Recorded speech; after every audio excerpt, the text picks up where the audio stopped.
Okay, welcome to our lecture on differential equations, and you'll recall from our conversation on Friday about how slope fields are just basically a whole plotting of a bunch of different curves that could potentially be the solution to a differential equation.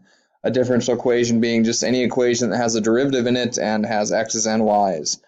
So in this particular differential equation, let's just say I want to solve it and I want to figure out what a general solution would be. That is, I'm going to eventually separate the variables, take the integral, and then have some function with another c value, which is either going to be a y-intercept or another thing that's going to change the function. You'll recall from class that the first thing I'm going to do is just multiply both sides of this equation by y. And that is going to get the y's on one side and the y's alone and x's on the other side. So now I have 2x on the other side here. And so now what I can basically do is just integrate. Those of you who are kind of hung up on this notation, just remember that this y prime is actually dy dx, and so in order to integrate we want to have the differential on the other side. So we can go ahead and do that to multiply both sides by dx. You get y dy equals 2x dx. And you just integrate now using the general power rule, and so the integral of y with respect to y is going to be y squared over 2 plus some constant c, and we'll call that c1, equals, and it's going to be x squared over 2x squared over 2, which is just x squared, plus another constant c2. So now I'm going to just gather everything on one side here. I'm going to subtract the x squared over. I get y squared over 2 minus x squared, and I'm going to subtract c1 minus c2 and get some other third constant c3 equals 0. All right, and we could multiply everything by 2 to make that look nicer if you wanted to, but that's just generally what the solution would look like. Okay, so that's how we, in general, just start this differential equation conversation. In this section, we're going to talk about how differential equations can be used to model real-life phenomena like half-lives and other situations and where something varies proportionally to another thing. This begins our conversation with exponential growth and decay, and I think we might have mentioned something like this in class before, but it's worth going over again. If y is a differentiable function of t such that y is greater than 0, think about what that means. What does it mean to be differentiable? And y prime equals k times y for some constant k, then y equals c times e raised to the kt, where c is the initial value of y and k is the proportionality constant. Exponential growth occurs when k is greater than 0, and decay occurs when k is less than 0. Let's look at this equation right here. Y prime, that is the derivative of y with respect to x. That's how fast y is changing with respect to x, is equal to k times y. Okay, now if I want to solve this, and actually I don't want it in terms of x, I want it in terms of t. Sorry about that, one sec, let me change that, it should be dt. The change in y with respect to time is proportional to some ky. Now if we separate the variables like we did in the example just before this one, I divide by y and I get 1 over y dy, and I multiply by dt, I get k times dt. Well, of course, you know how to integrate this stuff, so I have 1 over y dy, the integral of that will be the natural log of the absolute value of y plus some constant c equals, and I integrate this one, it's going to be some constants, it's going to be kt plus c, right? Because k is like a number, it's not a variable, I'm integrating with respect to t, this is just some constant. So then I'm going to subtract both c's over to combine a natural log of y alone, and I just get some new constant c. I'm being kind of lazy with my subscripts here. Oops, I just wanted to move that around. There we go. And so now I'm going to take e, I'm going to exponentiate both sides. So now the e raised to the natural log of y. So again, if you want to follow along here, I'm just taking e to both sides, or exponentiating both sides. I get y equals e to the kt plus c.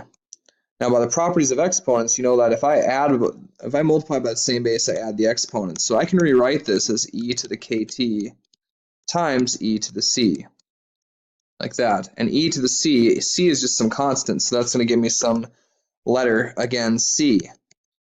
Some number, this is going to be c sub 5 or something, I don't know, I have lots of c's so far. And then you just rearrange it, y equals c e to the kt. Now remember, k was just some constant that's proportional to y, and c is some other constant that we need, which turns out to be the initial amount. And it turns out to be the initial amount. This c is the initial amount because this C is the initial amount, because if I want the initial amount, what would T be? T would be 0. So then if I have that equation of T equals 0, so Y equals C e to the K times 0, you know that anything raised to 0 power is 1, so Y equals C when time equals 1, or 0, excuse me. So that's very easy to see, hopefully for you, that C has to be the initial value of the substance. So let's go ahead and solve some problems. Let's say the rate of change of Y is proportional to Y. So think of what that's saying. The rate of change of Y, what is that? That's Y prime. Is proportional to Y. Now direct proportionality is something we talked about in Algebra 2. It's some constant K times Y. So that leads me to believe that I'm going to use this equation, Y equals C raised to the KT here. Now we know that when T equals 0, Y is 2. What does that make 2? 2 should be C, my initial amount, because that's when time was 0. And when time equals 2, Y is 4, and I want to find the value of Y when T is 3. So I'm going to use my information that the fact that when T is 2, Y is 4, because that means that my function, knowing that when time is 0, Y is 2, that means I have 2 e to the KT. And what I need to find is this K value in order to answer the question, what's the value of Y when T is 3? Well, I'm given some other information. I know that, for instance, when T is 2, Y is 4. So if I put 4 in for Y and 2 in for T, I can solve for K. Divided by 2 on both sides, I get 2 equals e raised to 2K. Take the natural log of both sides. The natural log of 2 equals 2 times K. So K is the natural log of 2 divided by 2. And I even use a calculator and get, I know that K is 0.346573559 approximately. So now I can solve the actual question, or answer the actual question that I was looking for. What is Y when T equals 3? So now I have Y equals, and it's going to be 2 is the initial substance, e raised to, and just for convenience, I'm not going to write out that huge decimal. It's the natural log of 2 over 2 times the time of 3. And you could use a calculator to evaluate this. I'll do that quick off screen. Punching into my calculator, I get Y equals about 5.657. I didn't round until the very last step just to make sure I didn't get any errors in there. And what is the units? We don't have any, so just going to be 5.657 somethings. Let's suppose that 10 grams of the plutonium isotope, plutonium-239, was released in a Chernobyl nuclear accident. How long will it take for the 10 grams to decay to 1 gram? Well, we're assuming that this is an exponential decay situation, so we know that Y has to be equal to some constant C multiplied by e raised to the constant proportionality K times T. Now we know that 10 grams is the initial substance, so we know that C has to be 10. We have e to the KT. Now my problem has to be, well, what is K? Well, it's pretty easy to find the half-life of this stuff. So basically, what's half of the 10 that we started with? Well, it should be 5. So 5 equals 10 e to the KT. Now, in order to solve this, we need to know what the half-life of plutonium is. And it turns out from a table in your book, 24,100 years. So I'm going to write that down in there. And I can solve very easily for K using math. I'm going to do that quick to save time. Get this long decimal, negative 0.000028761. Now, I don't want to round that yet. If I'm going to try to solve for what the amount would be, I want to leave that in there until the very end. You don't want to round until the absolute last steps. It's going to be 10 e to the, and I want to know how long it will take, so I want it to be 1 gram. So Y would be 1. My K value is that super long decimal, so I'm going to just try to fit it in all up here.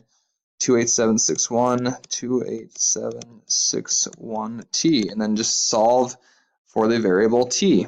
After solving for t, you find out it's about 80,059 years, which is why radioactive decay is such a big problem. It takes super long time for plutonium or other pure isotopes of that radioactive stuff to decay. Now let's suppose an experimental population of fruit flies increases according to the law of exponential growth. What is the law of exponential growth? You should know that's what we've been talking about. We know it's going to be follow this formula, Y equals C e to the KT. And so exponential growth will always follow this model where K is what's the proportionality, C is the initial amount. There were 100 flies after the second day of the experiment and 300 flies after the fourth day. Approximately how many flies are in the original population? So now we have a problem. We don't have the initial amount, so we have to plug in 2 values into this equation here and try to solve a system of exponential problems here. So the first equation you're going to have is y equals, and it's c e to the kt. So at the second day, so k times 2, how many flies were there? There were 100. So y, the number of flies, would be 100. And then the second day, or I'm sorry, the third day, we know that, or fourth day, well, I'm really bad at this. So at the fourth day, there are 300 flies. So I'm going to try to draw that, but it's not letting me right now. There we go. 300 equals c e to the k times 4. And so now we have to solve for a variable that we know. So we can solve for c or really easily, probably, just by dividing. So I'm going to do that. So you could see through some algebra that c is 100 divided by e to the 2k. I just switched the 2 and the k around. In other words, if the e to the 2k is on the bottom, it's e to the negative 2k. Now I can plug that into my orange equation for c and try to solve for whatever k is. All right, so we're going to do that. So c is 100. I'm just going to change the colors so you know where I'm getting this. I can get my thing to select green here. It's getting really tricky. So we have 100 e to the negative 2k. And then from the orange equation here, you know that there's e to the 4k there. When I multiply by the same base, I should add the exponents. So now my equation is 300 equals 100 e to the 4k minus 2k, which is just 2k. And now it's just a matter of using algebra to solve for k. I get 3 equals e to the 2k. Take the natural log of both sides, natural log of 3. I'm going to pause quick and just finish this out. So now I know that the proportionality constant k is going to be that long decimal there. And so if I want to know approximately how many flies are in the original population, I want it when time. So that's going to be kind of tricky because if I put 0 in for t, you're going to see that there's going to be a problem there. So I'm going to use another piece of data I already know to solve for c. So I know that the k now is this long decimal 549,306,144 times t. So now to find c, let's use the first piece of information. The second day there's 100. So 100 equals c times e raised to that long decimal, and then t is 2. So then just do the calculations for this and solve for t, or c, excuse me. You'll see that there are about 33 flies in the original population. So now we have 4 months after it stops advertising, a manufacturing company notices that its sales have dropped from 1,000 units per month to 80,000 units per month. 100,000 to 80,000. If the sales follow an exponential pattern of decline, that's your Q. All right, y equals c e to the kt. Well, the sales will be after another 2 months. So we know that when time equals 0, that it's 100,000. So we know c is 100,000. So y equals 100,000 e to the kt. We also know that after 4 months, there are 80,000 units instead of 100,000 units. So now we can solve for k relatively easily, knowing that's 4 months. K is negative, which is good because it's decaying, so decay should be negative. You notice I've simplified 80,000 by 100,000. It's actually 4 to 5, which is 0.8. And so now I want to know after 2 more months, after that 80,000 units, that's 6 months. So I want to have the y when, oh, I forgot to write that big old decimal there. You get the idea. Amount of sales is 100,000 times e raised to the negative long decimal times 6, which ends up being about 71,554 units sold. Now, let y represent the temperature in degrees Fahrenheit of an object in a room whose temperature is kept at a constant 6 degrees Fahrenheit. If an object cools from 100 degrees to 90 degrees in 10 minutes, how much longer will it take for its temperature to decrease to 80 degrees? So this requires knowing the law of cooling. That means that the rate of cooling, y prime, is equal to k times the temperature minus whatever the temperature of the room is. In this case, it's going to be 6 degrees. So it's the difference between what your temperature's object is and the room temperature. So it's going to be y is the object's temperature, and room temperature is 60, and it's proportional, so that if I do my solving here, I have this equation for y, where y is the object temperature. It's c times e raised to kt plus 60. Now to solve for c, it's not just, I just can't assume the initial temperature is what c is, so I have to put in 0 for t. To find the original temperature, it's y equals c raised to 0 plus 60, which implies that y equals c plus 60. I guess the original temperature was 100, so I guess I could put 100 in there.